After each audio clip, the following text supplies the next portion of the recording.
Magic Castle, what you're conveying is how delighted and honored you are. Okay. Got it. And then I should say, should I say something? My first introduction was on the streets of New York City where I grew up. How do I get the honest cheat in there?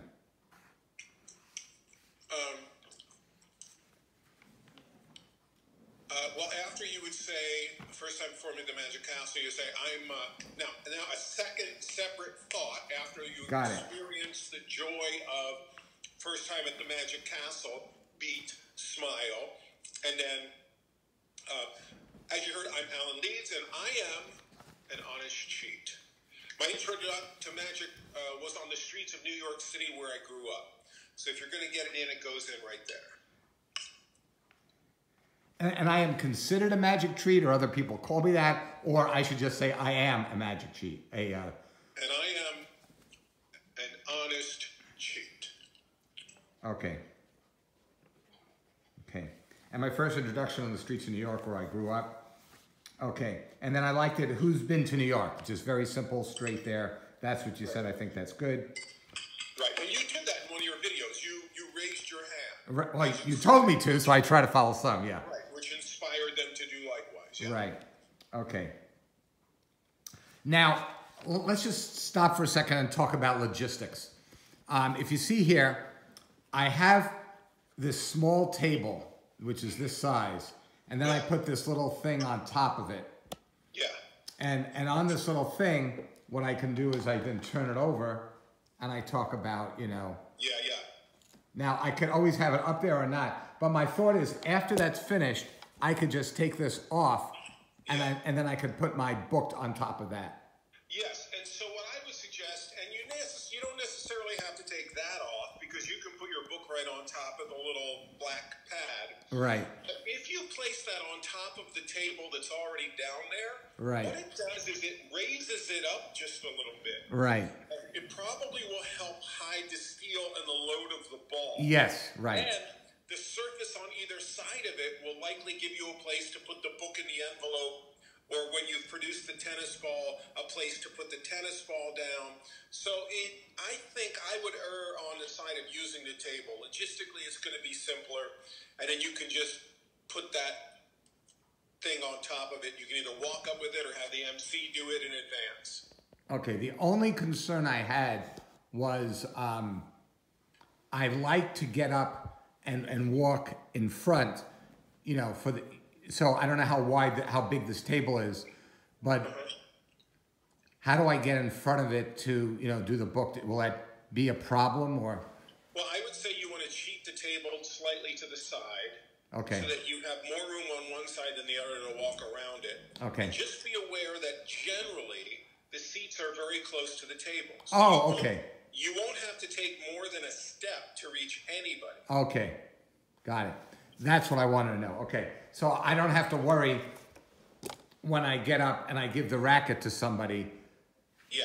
I would just come over here and just give it to him. I don't have to worry. Yeah. And when you hold the racket up, that's an unusual thing. So, you know, I would take a moment and look at it and go, I have my racket, and then look at it and giving them a chance to look at it in the sense like, you know, rather than just going, I have my racket, and you take a little moment there. You know, I have my racket, and then like this. Okay, now I have a ball also. So how do I do all of that? I know, do I show, and my interest in tennis, I have a tennis can, and then I dump out the ball.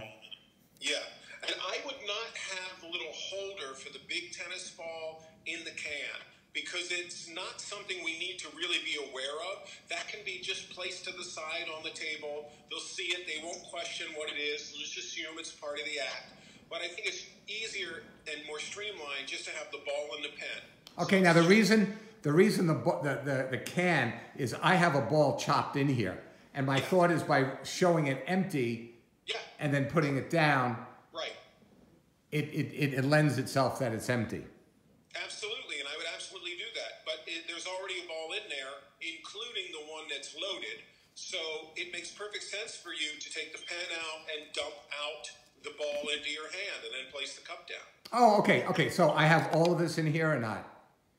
You have that in there, but didn't you also have the little ring that holds the big tennis ball in there? Yes, this thing. I would not put that in there. Okay, got it. I would have it off to the side. Okay. Or when you put the tennis ball down, then you can introduce it. But now, it muddies what you're doing. Right. Okay, yeah. And this, if the table's bigger, I'm fine. So I say, so what do I say? I start with the racket because it's hard to pull the ball out first. I show the racket first, or what do I say? All I'm saying, well, you know, in the video, I made a note on the video about what you said there. But I'm just saying, when you introduce the racket, just take a beat to look at it, because it is an unusual item. It's a very tiny racket. It's a pen racket. And so if you take it out, like, we should all be comfortable and not question its size or you know, you just need that one beat to acknowledge, you know? Right. Now, generally, I don't pause enough. Yes, there is that saying that the difference between the amateur and the professional is the pauses. And so this is why I was saying that being in the moment rather than reciting the script will help you with those pauses. Also, pauses help build anticipation. They help direct focus. They help the audience feel when one thing has been completed and the next thing has started. And just like a good actor, we want to see the thoughts form in your head before they come out so that it feels spontaneous and not like you're giving a recital. In my show at the Castle, I say, people wonder how someone becomes a magician. Mine is a familiar story. I had a magic set when I was a kid. Maybe you did too, but your story ended differently, and that gets a big laugh. And if you notice, there's just a little bit of a pause there, as if I'm hearing what I said, acknowledging that they didn't have the shared experience, and then saying the second half. So when it comes out, you know, I got a magic set when I was a kid. Maybe you did too, but your story ended differently. That pause says, I'm just realizing that in the moment. So that's just a very small example of one of the techniques that actors use to appear to be speaking spontaneously, and that is to show the moment where the thought forms in your head. And I wrote that a couple times in my notes. Yes, you did. Yes, and I saw that, and I'm gonna really concentrate on that. Yeah. Okay. So what I say is, and I wanted to take my interest in magic with my passion, my interest in tennis with my passion of magic, and then I hold up the court. Well, I would pause, and then say, and here I have a magic. I can't remember what you said. I just tried to like clean up the verbiage a little bit in a couple spots. Yeah, and then so I say I have a tennis racket, and I pour out the ball. I show the ball and a cup, and then I can go ahead. And can you get this distinction that I'm going for with the line about the tennis racket? Because I can take out the tennis racket like it's completely matter of fact. I have the cup, I have the watch, and I have the tennis racket, and I'm going to use the tennis racket. I didn't make any emphasis or any emotion about the tennis racket. But if I say it differently to imbue this with some idea that it's special, like this, where I go, I have the watch, I have the tennis racket. Yes. Which is almost saying, I realize this is a strange object. Now, understand that all of these notes are really fine-tuning notes. And you can still play the melody even if you don't get in all the little fine-tuned extra notes. So in the moment when you're actually performing, think the thought, think what you want to convey. Don't get too hung up on, oh my God, I didn't say this, I meant to say that. Because you might miss a couple words, and don't beat yourself up about that. Just stay in the moment and stay with the idea of what you're trying to convey. Because when I'm on stage and I'm doing stand-up and I got a 40-minute show and I'm the only guy talking, every now and then I'm going to blow a line. Right, I got it. Yeah. But the idea is that If I get lost and I can't remember what the word was, I think the thought. What is the thought I'm trying to convey? And I say that, even if I don't have the ideal wording. Right, I understand that. And I need to do that more, and I'm not comfortable with this enough, and that's what I have to get to in the next 5. But all of that comes from flight time, and I applaud you for getting this on its feet and working it, and that's how you make the discoveries. I did 26 shows last week at the Magic Castle, and I still made discoveries on routines that I had been doing for 500 times. Right, got it. Okay, and I'm videotaping this, so yeah, sure. So that's good. Okay, now a couple of things you mentioned on the tennis. Let's try a trickier shot. I think that's good. Yeah. Because here's the thing. Magicians have this habit.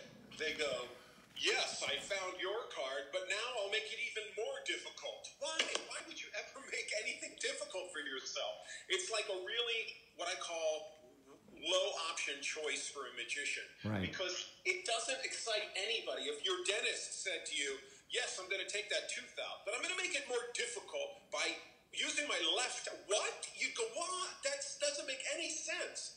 So by being playful, and when you're doing these quote unquote shots, now I'm going to try it with an even trickier shot, because that is not a harder shot.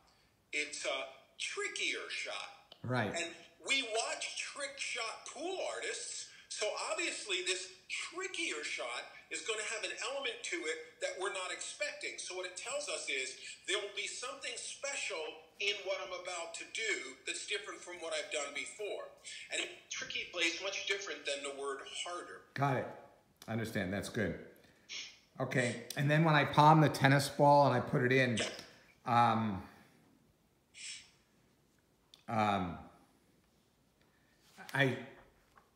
I should direct my attention to the cup before moving. So what does that mean exactly? Well, that was based on that portion of the routine. So was that early on in the routine? Let me just get the big ball. Yeah. Okay, so I have the ball, and I put the ball in my pocket, and I say I'm going to take it. And I take it and I do a trickier shot and I swing. And I got to follow the ball. Right. And then I pause, look at the cup, lift it up, and a ball would be there, right? Yes, this is the first revelation of the ball, right? No, it's the second. The first one is the spectator goes on top. Right. Oh, that's right. And so this is the first time you've lifted the cup. Yes. Right? Yes. Okay, I'm going to get a little cup.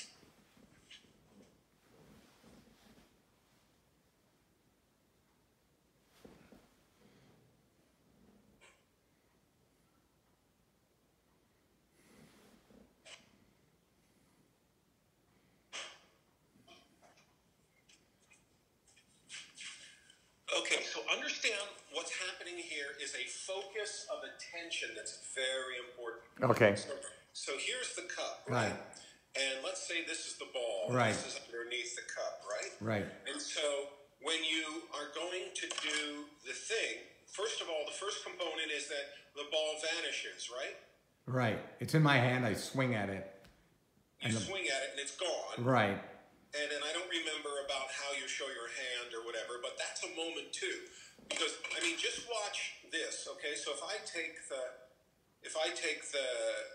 Cubio. the ball yeah. here, right? If I take the ball and then I take the ball away and I make it disappear, right? There's that moment where it's gone, and then the hand, it's the tension and release of it, right? Right. So the ball, I think you're doing like you're putting it in your hand. And I throw it up, and then I swing at it. Throwing it, right? Right. Now, okay, so you've thrown it away. Now you have the racket in your hand. Right. Now you would then show me the movement you're doing. I throw it up, I swing at it, and then I grab and I show it's empty. Right. So I would gesture to the cup with the hand with the racket, almost like it's a wand, because it just vanished, and they're like, "Where did it go?" And now you point to the cup, right? Right. And now you reach over to the cup, right? Now watch. I'm going to reach over the cup in a couple different ways. So just watch me, Okay, so I'm going to go, and you're probably wondering where it was. It was under the cup. You see how I didn't direct any focus to the cup? Right. Right? Okay, you're probably wondering where it went. It's under the cup. Now, I did two things there. One, I directed my attention first, and then I peeked. Then I brought the satisfaction of it being there up to my face, and then I showed them. That little delay can be good because what you're doing is you're stopping the action, you're doing that little fake, and then you show it, and now they're so riveted to see what you were looking at. Every eye is here. Right. Which means that now when you lift the cup up, you move away. I'm going to have to back up from my desk a little bit. When you lift the cup up, the object is revealed as you lift it up. Right. Look, way back here is my hand. You lift it up, right? You kind of flash the opening of the cup a little bit as you lift it up. You lift it up, and now this hand comes all the way back to free this hand so it can pick up the ball. Right. Now, if I'm right next to the ball, then in your field of vision, the cup is only moving from here to here. Right. So it doesn't have to move like an enormous distance, but you want to try to break their field of vision enough so that when they look at the ball, they're not also looking at the hand with the load in it. Yeah. That's all you're trying to do is get enough separation so that their frame is on this ball, but not over here. Does that make sense? Right. So I take a step back, and you talked about leaning. Do I lean in or? So you lean in a little more, because look what happens when you lean in, right? When you lean in, look, one second, I'll be right back.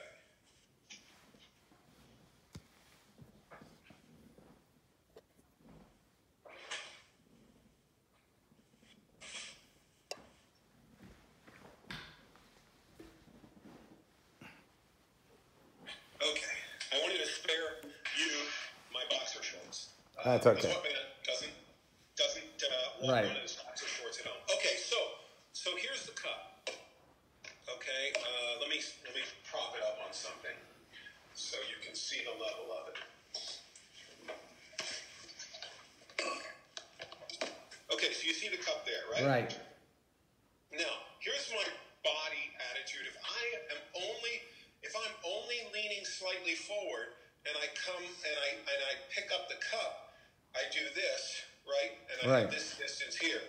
If I lean down, now I'm increasing the distance of where the ball is here, because look, here's if I just pick the cup up without bending.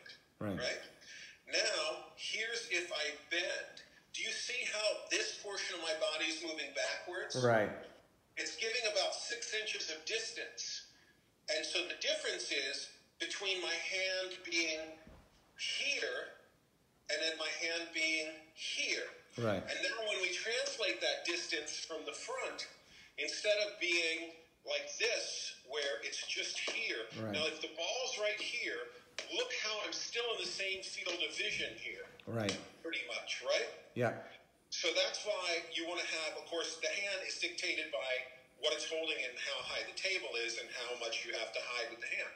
But if I go back, now this comes all the way back here Right. to this hand, as this hand comes forward to pick up the ball. So the difference is between here and here, because this is more out of the field of vision. You don't.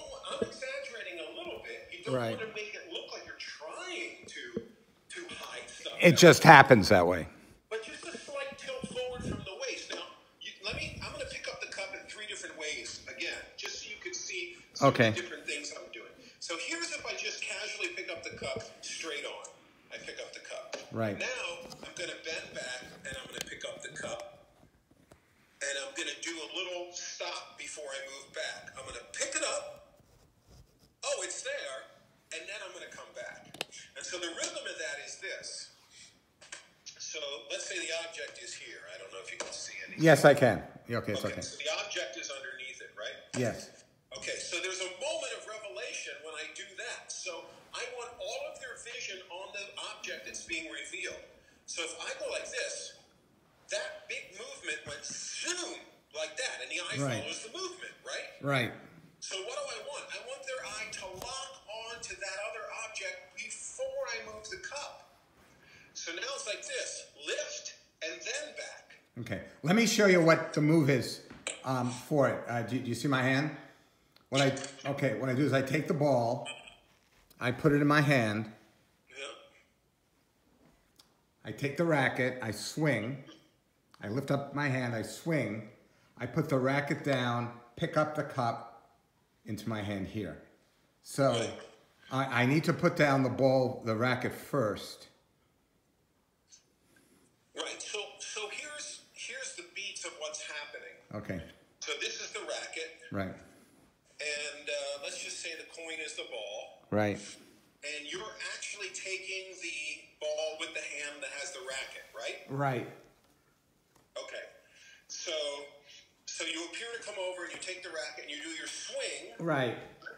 Now I would show the hand empty, right? So I have the ball, I put it in my hand, pick up the racket, I throw it up, swing at the ball. Yeah. Right? And you bring that hand up because it's empty, right? Okay, yeah. I put the racket down. And now I would point to the cup. Okay. Right? Right. And now you're going to put the racket down because that's the hand that's going to pick the cup up? No, see, that's the problem. What hand do you pick the cup up? I take it like that, I put it in my hand, I throw it up, and I swing. Yeah. I've been putting down the racket and picking up the cup. That's what you've been doing. Yeah, maybe I shouldn't. But you're also holding out the ball in that hand, right? Right. So I could pick up the ball, but I can't show it. I could pick it up and then load it that way. Okay. So the idea is to load it, right? Right. So in that case, maybe you can do this. Okay, so it's gone. You take the thing, you do this, and you go, it's gone. Right. And you show the hand, right? Right. Now, rather than just putting the racket down, you would say, and you would indicate the cup. Right. With the racket. Now, obviously you want to pick the cup up. So right. It necessitates, and we know you want to because you pointed at it. Now it necessitates that you put the wand down or the racket down and then pick the cup up. But you could also do this. You could point this way, and then you could come over with the other hand, lift it up, show it, and then, yeah, it's kind of odd having it, because most people, what they do is they take the wand and they put it underneath. Yeah, right, yeah. Right? And then that leaves the hand free. And then most people will pick the cup up with the hand that is not holding out. Right. And then load. Right. Right? Now, I could put it under my pocket. I don't know why I would have to show the ball is gone exactly where we wanted it to go. Lift it up. I don't know what to do. I don't know how to do that. Okay, so let me, so bring the camera back down a little bit so I can see the surface of the table. I'm doing that. Okay.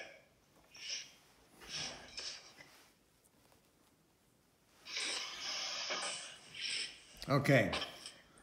So I'm taking the ball, putting it in my hand, taking the racket, swinging at it. Yeah. I could point to the cup. What I typically do is lift it up, show it's there, and pick it up. Right. Okay. Well, that will work. But what I'm saying is... Unless you have well, go ahead. What's a better way of doing it? In the picking up of the cup, because this is the important thing for you to understand regardless of the hand that you're going to load with, right? Right. In the picking up the cup, you can do a couple different things. Many different things, actually. So, can you see me? I'm getting there. Yes. Okay. So, when it comes to picking up the cup, you pick up like this to display the object. That's a beat right there. Right. And then you move and you pick this up. Right. So, to the audience, it's like, there it is. Now you want to pick it up with the hand holding the cup. So you must move the cup back to the other hand in order to free this hand to pick up the object. Right. So what I'm just trying to impress upon you is the rhythm of that beat to rivet their attention on the object. Yeah, I just don't know what to do with this. I mean, so I take it like that and I swing. It's in your right hand, right? And your right hand is holding out. So it's here, and then you swing, but you're actually retaining the ball in this hand. Yes. The wand hand. Right. And then you point here, and now you put the wand down. I could just pick up the cup with the right hand, if you want me to. I would not put this down. It would be gone. Then I would point at the cup. Right. Then I would lean down, lift the cup up, and either do that little fake peek-in moment, or I would lift it up only a couple inches to show the ball, right? With the left hand, right? And then look how forward my posture is. Okay, yeah. Right? Yeah. Now, I've lifted it up. That beat is over. So what must I do? I must return to my normal erect posture. Right. Which is going to bring my hand together to take the cup. And this would now be gripping the cup by the mouth instead of by the outside. I'm gripping it by the inside like this. Because that's the only thing that feels natural to me if I'm also holding this in the same hand. So, yeah, but then I have to put it down somehow. Well, you have to put it down, but you do that by taking this and then putting the cup down. You don't put it down with the same hand that's holding this. So I do it that way, and then I just put the cup down, like that? You see, I'm a little leery of changing your handling on it, because if that handling has already become ingrained in how you do it, then I'm afraid if I give you too much of a change, it might take you too much out of the moment. If you feel that it solves things for you and it feels more natural, then do it. If not, do it the way you're doing it now, but make sure that you work in that beat where you stop to show the item, then come back, right? As opposed to this. Got it. You got to do that beat. Lift, pause, move. Okay, let me go to the other one. This thing is not working. Let me go to the other load. And that's the big ball. Yeah. Heck if I remember where that big ball went. Oh, here it is. Okay, because I'm assuming they should be similar. So when I have the ball in my pocket, right, and I take my left hand and I swing, yeah, and I put down the racket, and I lift up the cup to show that ball, yeah, and I put my hand here to pick up the other ball. And you can't see anything here because it's, in other words, I have it in my hand. Yeah. It comes up, I show the ball, and then I pick it up, which is more like what the chop is before. The thing that I want to get you away from is that you are putting the load and the revelation of the ball very near each other. Right. They remain in the same field of vision, and they must not. Okay, so if I swing at the ball, if I stand back, I swing at the ball, I pick it up, and I show it, and then I put it here, and then come forward and do it? Yes. Now, let me make a distinction, because what I see you doing right now is this, and that's not what you're doing. Okay.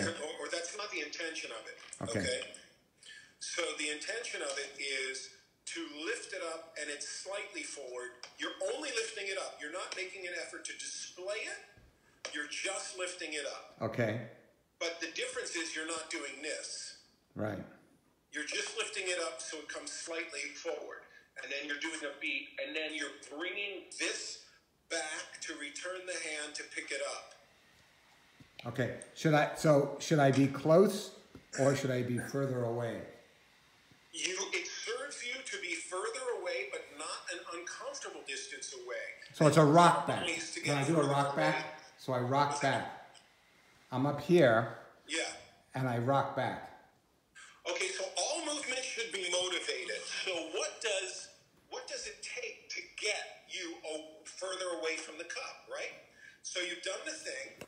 You've got the load in. Well, okay, I have the ball in my pocket. I swing. I do my trick shot. Yeah.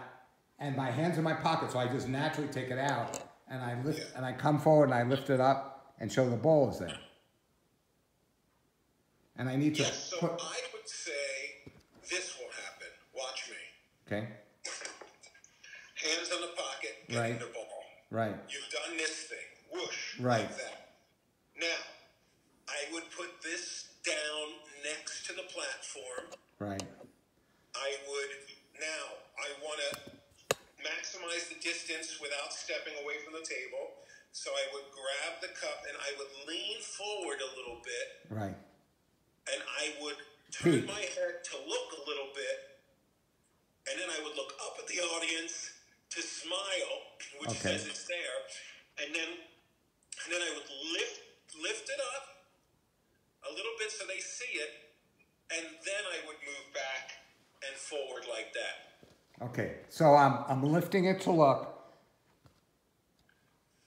and then I'm moving back, and I'm picking up the ball. And you're picking it up. So there's a rhythm there, and it goes like this. So,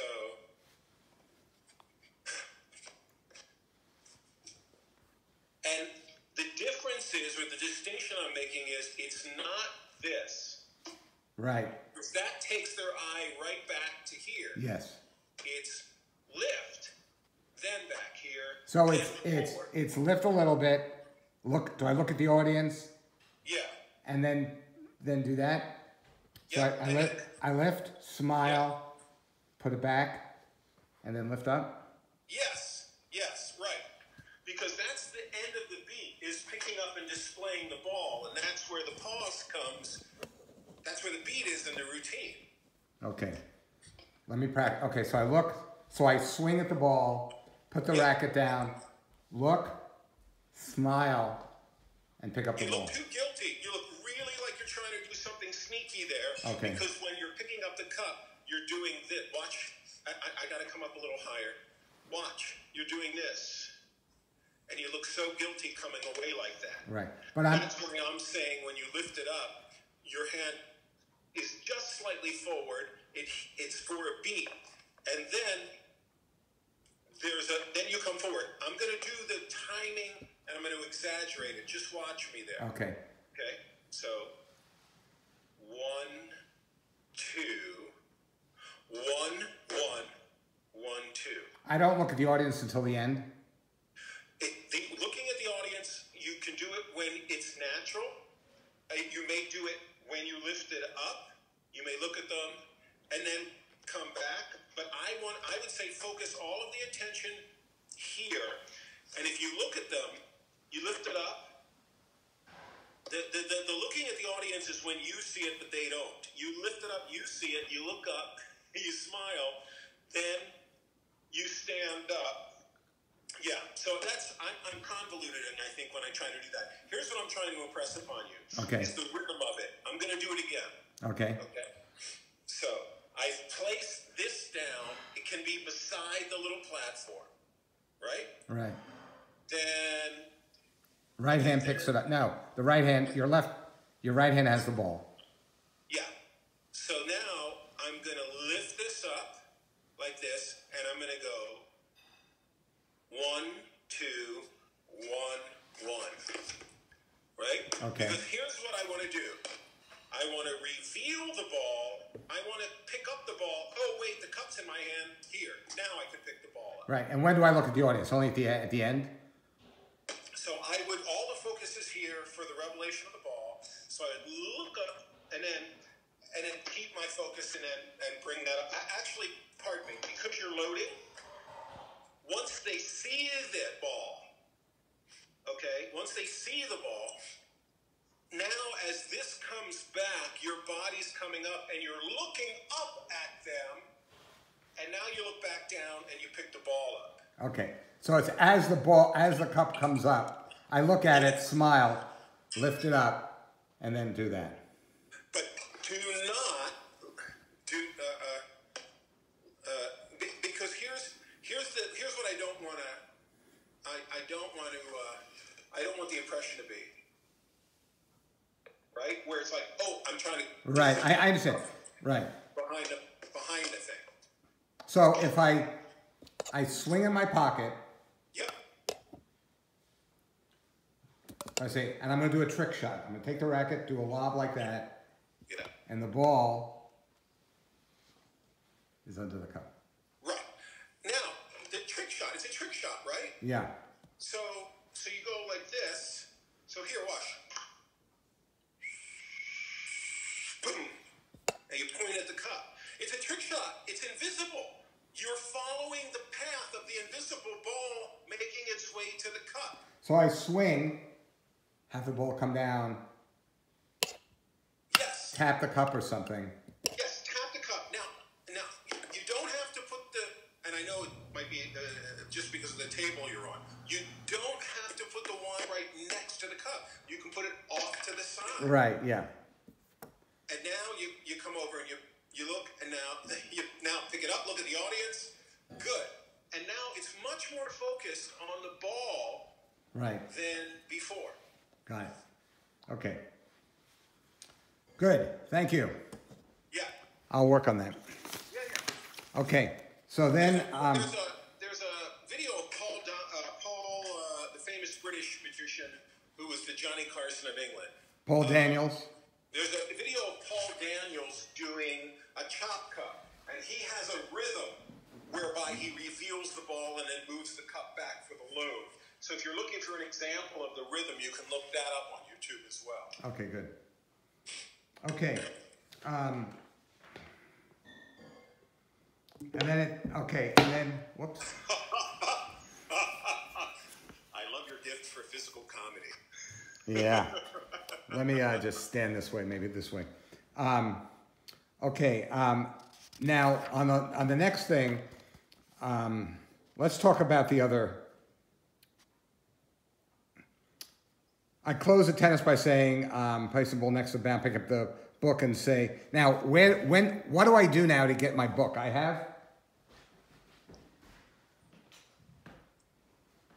have this here, which has the book, my application, and the pen. Somehow I have to take this stuff off and put this on. So, are you going to be walking up with that in a bag? Or how will that get to the performing space? Yeah, I'll have it in a bag. My thought is to have it out on a table or a chair or something, and I just pick it up and put it down. There's a chair behind the table, and I would suggest that you push the chair to one side so it doesn't impede your moving around the table. Right. And then you put the book and the slate on it. Right, and pick this up and maybe just swap places. And you could just move it off to the side. It doesn't have to go away completely. You're only trying to clear a little room on the table for the props. Yeah, all I need to do is take this book and put it down here. Fine, yep. And so, yeah. Okay, so now I have booked.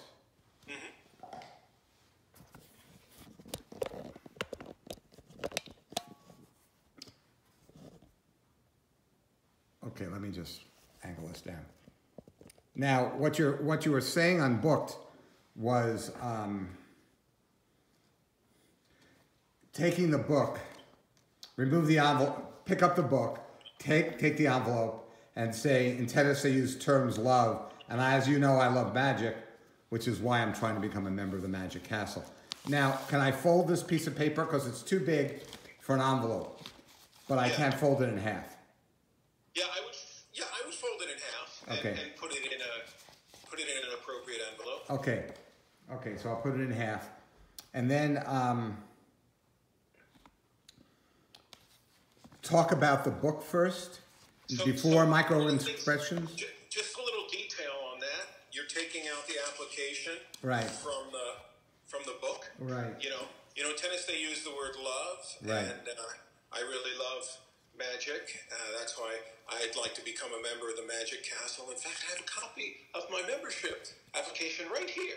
And you set that to the side. You're being playful and amusing about that, right? I got it. And then now they know what these in the envelope, and you place it aside. And now they get it, and they're not going to worry about it. Right. And then now you go to the book. Right. Now, so what do I do in the book as far as... I definitely think I should have the person stand. What you said, have them look at the page first, then at the end have them come up. Yes. So you are so close to the people because they'll have people drag the chair up to the table itself. Okay. So that you'll say, for this one, I'll need to walk around the table. So they'll ask who's ever seated at the table to move so you can move around the table. But the other people will be so close to the table that it is easy to turn and say, here, just by extending your hand. Right. Look at a word, blah, blah, blah, blah. Now, when it comes time to read their expressions, we want to see that. So would you mind standing here beside me? And then you get them up. Okay, I got that. Now, when do I talk about what the lie to me and all that? About the... Lie to me, to say... So here's what you've done. You've just told them that you would love to become a member of the Magic Castle. Right. And you have a copy of your membership form right here. Right. And as a matter of fact, I have a whole book on the Magic Castle. Okay, right. And that's the only bridging line that you need. Got it. And the book Magic Castle. The book. Right. And then okay, so I show the book. I like the idea of saying, the Magic Castle has lots of pictures and all that. And here's a picture of the late Bill Larson, And then I'll say, how do I get to lie to me, and what's my bridging line there? To get to what part? So the idea of lie to me, and then I'm using micro-expression. Right. So you don't need lie to me yet, right? Because right now it's a non sequitur. Right. I did that. I said that. I show the book. So you show the book. You've gone through and you've shown some pages. Right. Now whatever you're going to say about the Magic Castle book, you say here. Right. Then you turn to someone and you go, here, I'm going to flick through here. Would you just look at a word? Got it. Over here, would you just look at a page number? Right. Great. And then I'll put this down and blah, blah, blah. And now, if you would be so kind, could you stand and join me here? And now, when you talk about lie to me, you say, what is your name?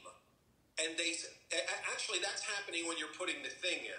Right. When you're putting the card in to the book. You go, say stop right there. Great. And what's your name? John. Great, John. Thank you very much. John, look at the word, right? And that asking their name gives you that extra beat to put the card in properly. Okay. Right? Now they get the word. Now over here, would you get a page number? Great. Okay. And now you put the book down. Right. I give it to somebody else, and I say, you trustworthy. Right. And I just hand it to someone in the center. Right. Right? And now you're finished with the idea of the book because it's accomplished its function. Right. Now it makes sense to go to a new area, which is lie to me. So now you've gotten the person's name who looked at the word. And you say, Bob, you looked at a word. Would you mind standing here beside me? Right. Give him some encouragement or give her some encouragement. Great. Right. And Bob, have you ever heard of the television show Lie to Me? Got it. And now you describe to Bob what the show is about. I like that. Including the audience as you talk about it. Right. But you're engaging with Bob and you're engaging with the audience as you talk about it, lie to me, and then you say to Bob, that is exactly what we're going to do, and this will require you to lie to me. Of course, you'll know when you're lying, and it'll be my job, or something like that, to figure it out. Right. And then you give them the instruction to say yes, and it continues from there. Got it. Okay, and so I could say it might be fun to do a test using the Magic Castle book at the audition. Oh no! Have you heard of the book "Lie to Me"? And then what do I say? I thought it might be "Lie to Me," and then the premise of the book. Okay, hang on, because I want to make sure we understand. The plot is: here's my membership in. Right. Right. Okay.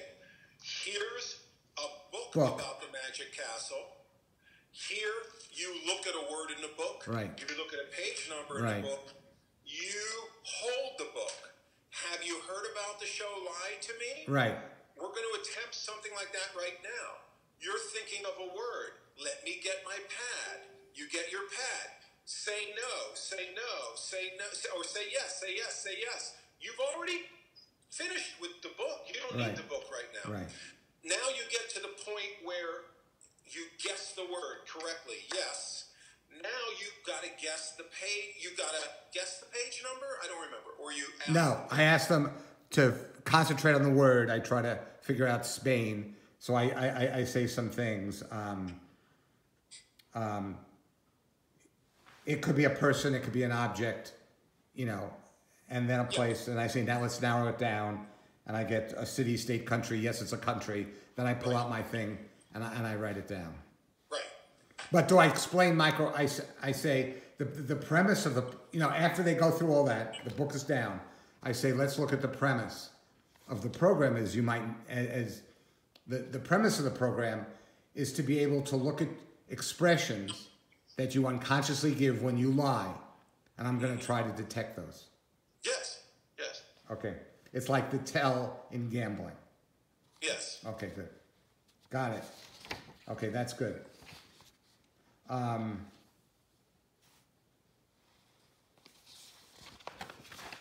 Do I have him sit down then? And I say thank you. And then what's the, I look at the other person and say turn to the page number, but I have them sit down first, right? You have the other person sit down. Right. And the reason for having them stand beside you was so that we could see their face too and right. maybe see what you saw. And you should intently focus on them. And since you know the word, you will be looking for things, and you should comment on the little tells that they actually do. Right. And I think I tried to do that, at least in the... Great. Yeah. And so they sit down and you say, now we also had someone look at a page number. What page number was it? And they tell you. Right. And you point to the person in the center with the book. Turn to page blah, blah, blah, blah. Right. Now, you only need a line to cover the time it takes them to find that page. So you say something like, you know, hey, did you know blah, blah, blah, blah, something about the castle or the book or the whatever. And then they go, oh, wait, it's not there. Oh, it's not there. Oh, it's, may I? You take the book back. It's torn from the page. It's missing from the book. Just like I'm missing from the list of members at the Magic Castle. And now you reach over and you allow the book to close on your finger so you can hold it, but right?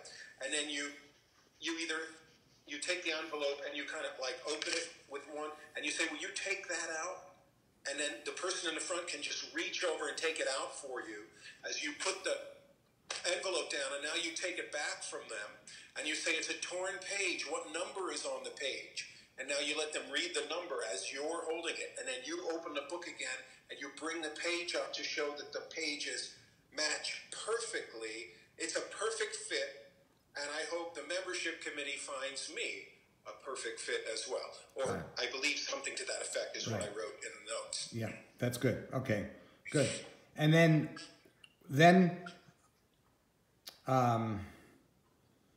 I would say thank you, and they'll applaud. They'll think the show's over, and I'll say, yes. "Oh, there's one thing. I borrowed a bill from the audience, and I told you I was an honest cheat. Yes. So I need to give you more than just a genuine imitation dollar bill. Pick up the ball. Now, when I pick up the ball, they think. See, what I was saying, I think, was that I want to give you something memorable, something you remember the show by, and show the ball. And I'll say, and I like your line, say, just like the castle, it's not on the outside that matters, it's what's on the inside. Right. And so you understand the joke there is where you go, oh, so you said thank you. And now it just occurs to you, I almost forgot. I took your money. Right. But I told you I was an honest cheat. So I should give you something of value here. Here, and you just pick the tennis ball up and you go, thank you very much. And then as they reach for it, you go, no, wait. Obviously, the tennis ball isn't valuable enough. But it's like the castle. It's not what's on the outside that matters, what's on the inside. Now you pick up the saw. They're seeing the saw for the first time. You saw open the tennis ball. you take the money out very slowly so they see it coming out very slowly and clearly, and you show it to them, and then you very slowly hand it to the person and ask them to unfold it, telling them that, you know, if the initials are there, blah, blah, blah, and then whatever the line is. But understand, you know, a ski jump, right? Yeah. You get to the top of the ski jump. Once you start, down, down, down, down, down, down, up, and kaboom, we're going to land. Right. And that's how the ending has to be. From the time it's like, oh, wait. Now you're like right at the top of the thing. And then now once you pick up the tennis ball, it's like down, down, down, down, down.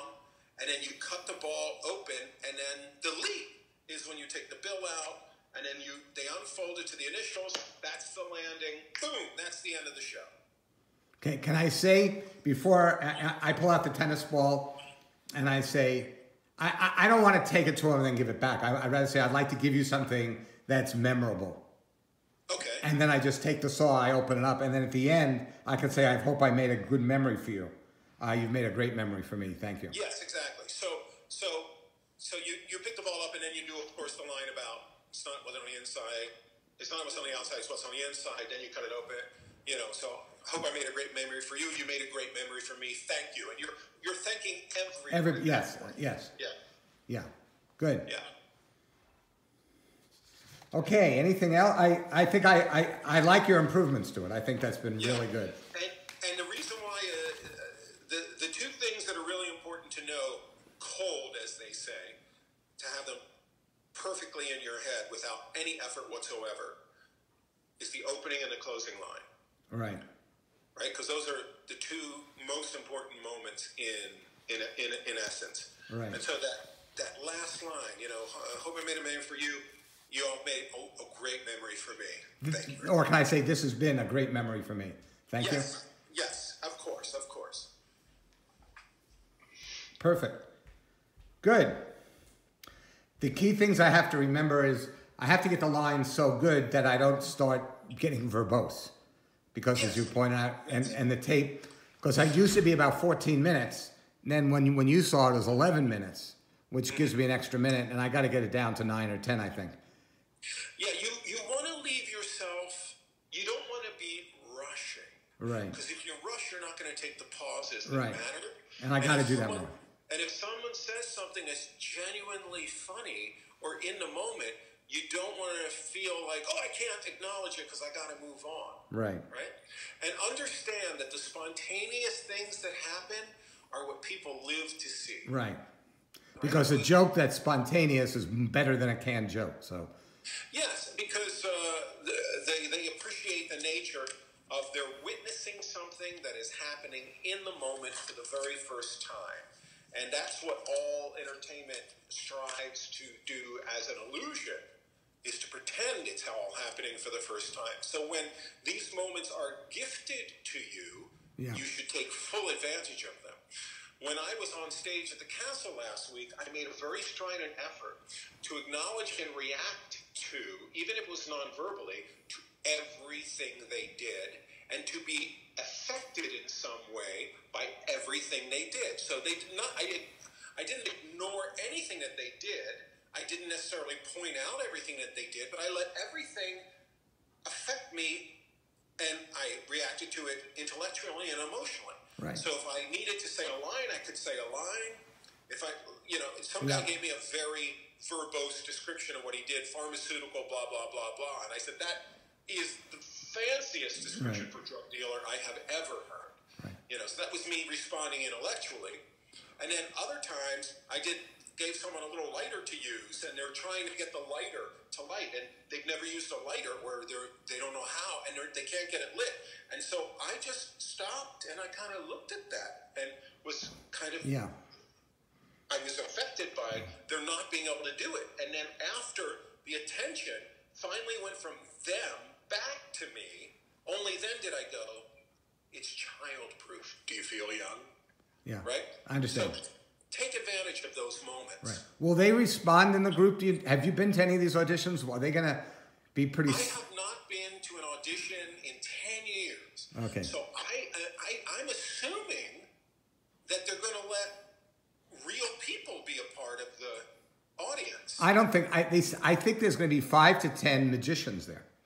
Okay, so then it's magician members. Okay, so they're in the know, but they understand that you are treating them more or less as spectators. Right. But you're not ignoring. I mean, the ideal temperament is to do the routine as you would for a spectator, but with an acknowledgement right. of their right. being magicians themselves. But don't let that change or color your routine too much. Right. Okay, another question is, I'm going to use this routine. I'm hoping, when I use it, when I do shows on stage. And I want to use that when I was auditioning from the Magic Castle, this happened. Is there anything I would change based on what you're telling me to do? Well, is there anything that you would change if you did this for normal people outside of an audition? Yeah. Well, then the book requires a little more explanation. If you've never had the honor of going to the Magic Castle, you can get a little glimpse of what it's like because there's a book about the castle. And you can do that. And then you can say to them, you can put things in context. Now, if you've never heard of the Magic Castle is to magic what the Louvre is to art. That's good. It's the best of the best, right? So you give them a level of extraction that they can identify with. I'm going to look something up for you as you speak. Go ahead. Okay. Yeah. Most of the people have heard about the Magic Castle. I did a show last Sunday, for the Muslim holiday, and they all had heard about the Magic Castle, or there's always one person in the group. So that's always good. What do you think about me getting people to sign the book at the end? Should I do it after the trick? I could say...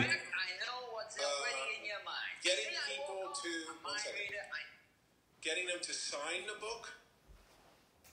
Yeah, I wanted to get the people to sign the book, and I say this is a book from the Magic Castle. As a matter of fact, my audition committee actually signed it. Should I do that after? Oh, yeah, that's nice. That's nice. Should I do that? I should do that after I take my bow and all that?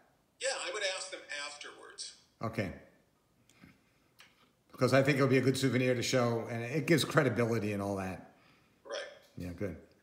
Well, Bruce, this has been great. I like the way we separate out the book now from explaining the book, then doing the micro expressions after they pick it out. Yes, it makes more sense, and that's why the video was valuable, because I could see it from that outside viewpoint and then look at it. So I'm just looking at a video of Paul Daniels right now doing a load from his pocket, and because I think he does the move with the cup that I'm talking about. He's got a rhythm to it where... Right. So it's what, Paul Daniels... I'm looking at it right now, so I just want you to see.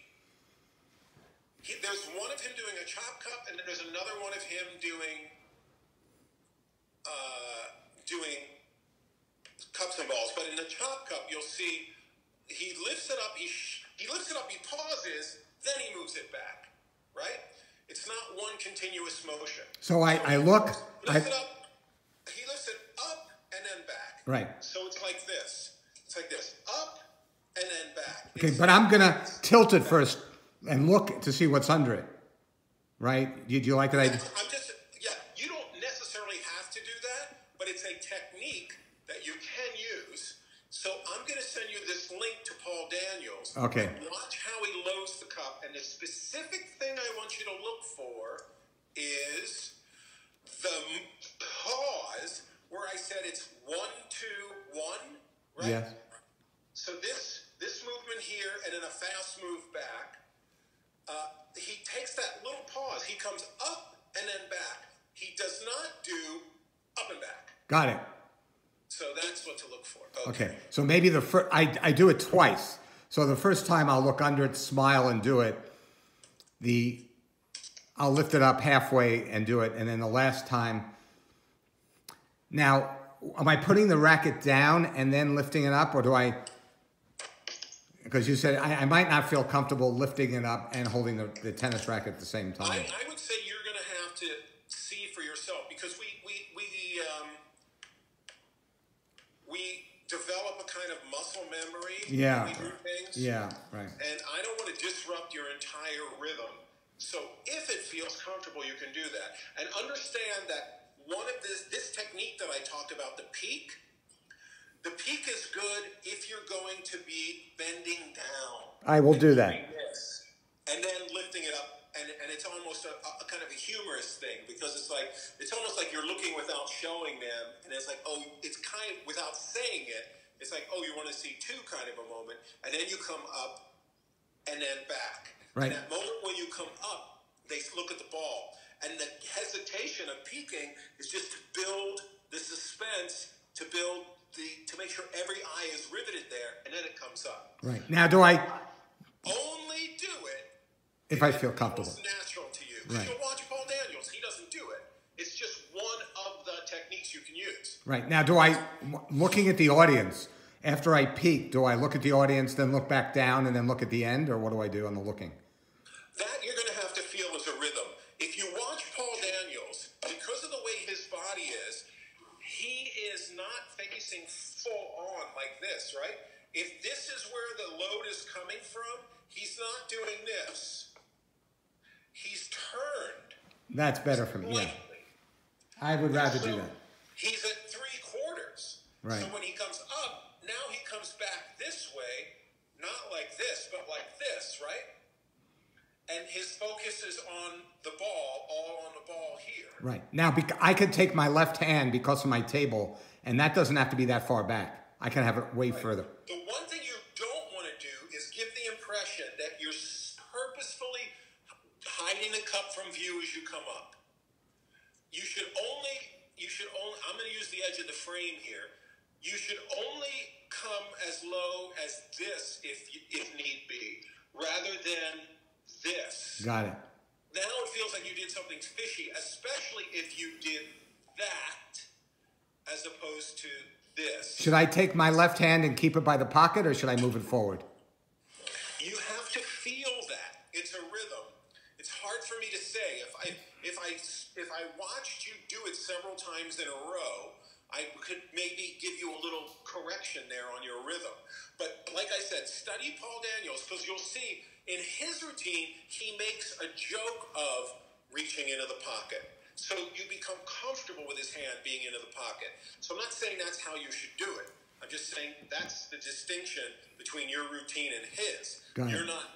You are already getting them comfortable with the idea of the hand being in the pocket because of this tricky shot that you're doing, right? Right. But because it's a tricky shot and because it's meant to play for humor, you must pretend to trace the line of the ball down to the cup. Right.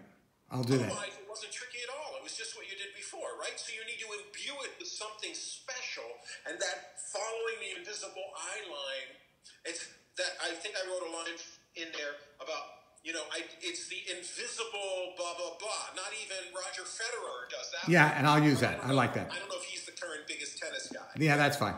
Okay, now the other one was the last one. Remember, I take the ball, I put it in my hand, and I throw it up? Yes.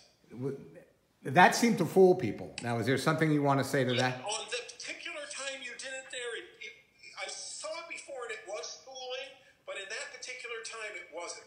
Okay. So you did thing where you tossed up, and it's toss up and then release and then down. You know that moment of tension and release? Where yeah. Well, I'm gonna take the racket. I'm gonna take it. I'm gonna throw the ball up, swing. I put the racket in his hand to cover the dirty, and then I lift up the racket. It could be that way. If you're gonna palm, you can do. See, I have a magnet on it. Oh, you have a magnet, even better. So you have the magnet on it. Yeah.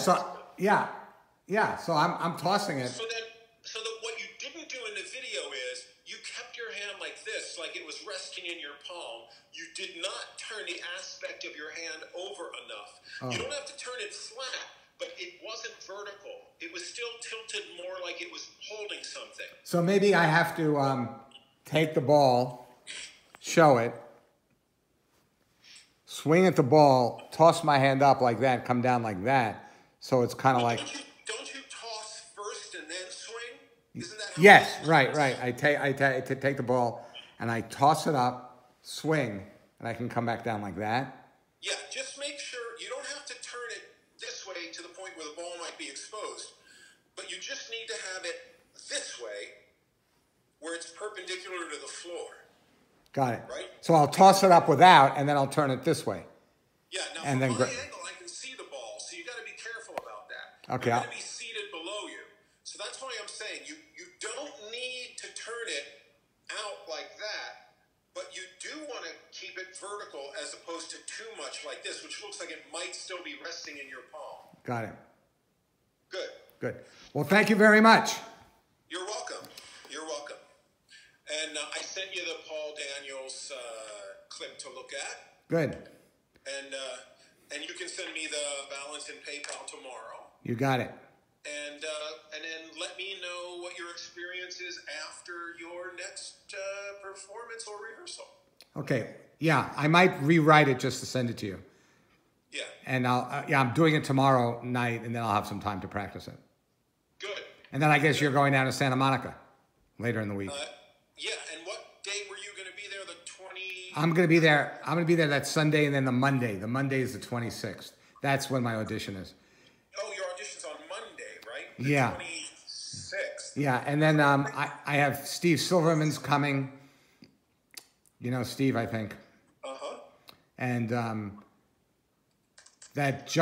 one guy that does the balloons, I know he'll be there Sunday with me. Yeah. And Monday he might have to leave early because they have a committee meeting or something. Okay. Well, I hope to be in on Monday then to see you. Oh, good. Okay, so I'll see. We have an 8:00 dinner. Okay. And so either before or after, that'll be good. My show's 7:40 is when my audition is. Oh, okay. Okay, perfect. And that's when they gave you your specific slot? Yeah, 7:40. I'll be getting there at 6, and Saturday I'm going to look at the room and see what we could do on that. And then my slot is on Monday at 7:40. Smart. Okay. Or 7:20 maybe. 7:20, I'm sorry. Yeah. Good. Okay, my friend, well done. Good. And I look forward to seeing you in LA. Good. Thanks a lot. I'll see you then. Cheers. Bye. Cheers.